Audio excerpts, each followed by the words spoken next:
ಈಗ 32 ಕಾರ್ಯಕ್ರಮ ನಡೀತಾ ಇದೆ. ಸೊ ಯಾವ ರೀತಿ ಆಗ್ತಾ ಇದೆ? ಸುಪ್ರೀಂ ಕೋರ್ಟ್ನವರು ಎಲ್ಲ ಸರ್ಕಾರಗಳಿಗೆ ಕಟ್ಟುನಿಟ್ಟಿನ ಸೂಚನೆಯನ್ನ ಕೊಟ್ಟಿದ್ದಾರೆ. ಪಾದಾಚಾರಿ ಮಾರ್ಗದಲ್ಲಿ ಪಾದಾಚಾರಿಗಳು ಪೆಡೆಸ್ಟ್ರಿಯನ್ಸ್ ಫುಟ್ಪಾತ್ ಅಲ್ಲಿ ಓಡಾಡೋದು ದೇಶದ ನಾಗರಿಕರ ಮೂಲಭೂತ ಹಕ್ಕು, ಫಂಡಮೆಂಟಲ್ ರೈಟ್ ಅಂತ ಸುಪ್ರೀಂ ಕೋರ್ಟ್ನವರು ಆದೇಶ ಹೊರಡಿಸಿದ್ದಾರೆ. ಸುಪ್ರೀಂ ಕೋರ್ಟ್ ಆದೇಶದ ಪ್ರಕಾರ ಈಗ ದೇಶದ ಕಾನೂನು ಪಾದಾಚಾರಿ ಮಾರ್ಗಗಳಲ್ಲಿ ಫುಟ್ಪಾತ್ಗಳಲ್ಲಿ ಜನ ಓಡಾಡೋದಕ್ಕೆ ಅವಕಾಶ ಮಾಡಿಕೊಡ್ತಕ್ಕಂಥದ್ದು ದೇಶದ ಕಾನೂನಾಗಿದೆ. ಅದನ್ನ ಅನುಷ್ಠಾನ ಮಾಡಬೇಕು ಅಂತ ನಾವು ಎಲ್ಲ ಅಧಿಕಾರಿಗಳಿಗೆ ಸೂಚನೆ ಕೊಟ್ಟಿದ್ದೇವೆ.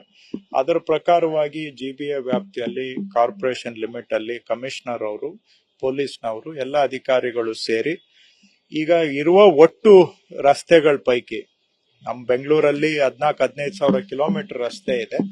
ಅದರಲ್ಲಿ ಸದ್ಯಕ್ಕೆ ಒಂದು 2,000 ಕಿಲೋಮೀಟರ್ ಅಂದ್ರೆ ಒಂದು ಲೆಸ್ ದೆನ್ 20% ಗಿಂತ ಕಡಿಮೆ, ಒಂದು 15% ರಸ್ತೆಗಳಲ್ಲಿ ಮಾತ್ರ. ಒಟ್ಟು ರಸ್ತೆಗಳಲ್ಲಿ 15,000 ಕಿಲೋಮೀಟರ್ ಮೇಲೆ ಇದ್ರೆ 2,000 ಕಿಲೋಮೀಟರ್ ಮಾತ್ರ ಎಲ್ಲಿ ಹೆಚ್ಚಿಗೆ ಜನ ಓಡಾಡುವಂತ ರಸ್ತೆಗಳಿದಾವೆ ಅಲ್ಲಿ ಇದನ್ನ ಅನುಷ್ಠಾನ ಮಾಡ್ತಾ ಇದ್ದೇವೆ. ಇದಕ್ಕೆ ಜನ ಸಹಕಾರ ಕೊಡಬೇಕು. ಅಂಗಡಿಗಳವರು ಒತ್ತುವರಿ ಮಾಡಿದ್ರೆ ಅವರೇ ಸ್ವಯಂ ಪ್ರೇರಣೆ ವಾಲಂಟಿಯರ್ ಆಗಿ ಒತ್ತುವರಿಯನ್ನ ಅಂಗಡಿಗಳವರು ಕೂಡ ಹಿಂದಕ್ಕೆ ತಗೋಬೇಕು. ಅವರು ವ್ಯಾಪಾರ ಮಾಡ್ಲಿ, ಅವರ ಜಾಗ ಒಳಗಡೆ ವ್ಯಾಪಾರ ಮಾಡ್ಲಿ. ಫುಟ್ಪಾತ್ ಸಾರ್ವಜನಿಕರಿಗೆ ಸೇರಿದ್ದು, ಸಾರ್ವಜನಿಕರ ಆಸ್ತಿ ಫುಟ್ಪಾತ್ ಮೇಲೆ ವ್ಯಾಪಾರ ಅಂಗಡಿಗಳು ಮುಂದಕ್ಕೆ ಬಂದು ಒತ್ತುವರಿ ಮಾಡುವಂತಹದ್ದು ಕಾನೂನಿಗೆ ವಿರುದ್ಧ ಆಗುತ್ತೆ.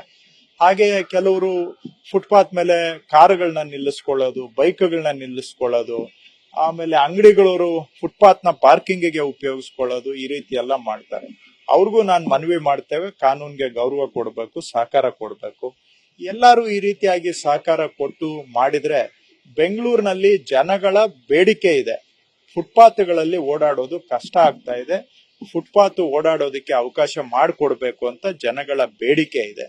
ವರ್ಷದಲ್ಲಿ 300 ಜನ ಪಾದಾಚಾರಿಗಳು ಬೆಂಗಳೂರಿನಲ್ಲಿ ಆಕ್ಸಿಡೆಂಟ್ಗಳಲ್ಲಿ ಸಾಯ್ತಾ ಇದ್ದಾರೆ. ಯಾಕೆ ಅಂದ್ರೆ ಫುಟ್ಪಾತ್ ಅಲ್ಲಿ ನಡೆಯಕ್ಕಾಗೋದಿಲ್ಲ ಅಂತ ರೋಡ್ ಮೇಲೆ ಬಂದು ರೋಡಲ್ಲಿ ಅವರು ಗಾಡಿಗಳು ಒಡೆದು ಸಾಯ್ತಾ ಇದ್ದಾರೆ. ಸೊ 300 ಜನ ಒಂದು ವರ್ಷಕ್ಕೆ ಸಾವನ್ನಪ್ತಾರೆ ಅಂದ್ರೆ ಎಲ್ಲೋ ಒಂದು ಕಡೆ ನಮ್ಮೆಲ್ಲಾರ್ದು, ಸರ್ಕಾರದ್ದು ಎಲ್ಲಾರ್ದು ನೈತಿಕ ಜವಾಬ್ದಾರಿ ಇದೆ. ಈ ಸಾವು ನೋವುಗಳನ್ನ ತಪ್ಪಿಸ್ಬೇಕು. ವರ್ಷಕ್ಕೆ 300 ಜನ ಸಾಯ್ತಾ ಇದ್ದಾರೆ ಫುಟ್ಪಾತ್ಗಳಲ್ಲಿ ನಡೆಯಕ್ಕಾಗದೆ ರೋಡ್ಗೆ ಬಂದು. ಈ ರೀತಿ ಆಗ್ತಾ ಇದೆ. ಸೊ ಇಲ್ಲ ಜನಗಳ ಬೇಡಿಕೆ ಇದೆ, ಫುಟ್ಪಾತ್ ಅಲ್ಲಿ ಓಡಾಡೋದಕ್ಕೆ ನಮ್ಗೆ ಅವಕಾಶ ಇರಬೇಕು ಅಂತ ಬೆಂಗಳೂರಿನ ಜನ ಡಿಮ್ಯಾಂಡ್ ಮಾಡ್ತಾ ಇದ್ದಾರೆ. ಅದಕ್ಕೆ ಎಲ್ಲರೂ ಸಹಕಾರ ಮಾಡಬೇಕು. ಜನಗಳ ಬೇಡಿಕೆ, ಸುಪ್ರೀಂ ಕೋರ್ಟ್ ಸೂಚನೆಯನ್ನ ಅನುಷ್ಠಾನ ಮಾಡುವಂತ ಕೆಲಸ ಸರ್ಕಾರ ಮಾಡ್ತಾ ಇದೆ. ನ್ಯೂಸ್ ಫಸ್ಟ್, ನಿರ್ಭೀತಿಯಿಂದ ನಿಮ್ಮ ಪರವಾಗಿ.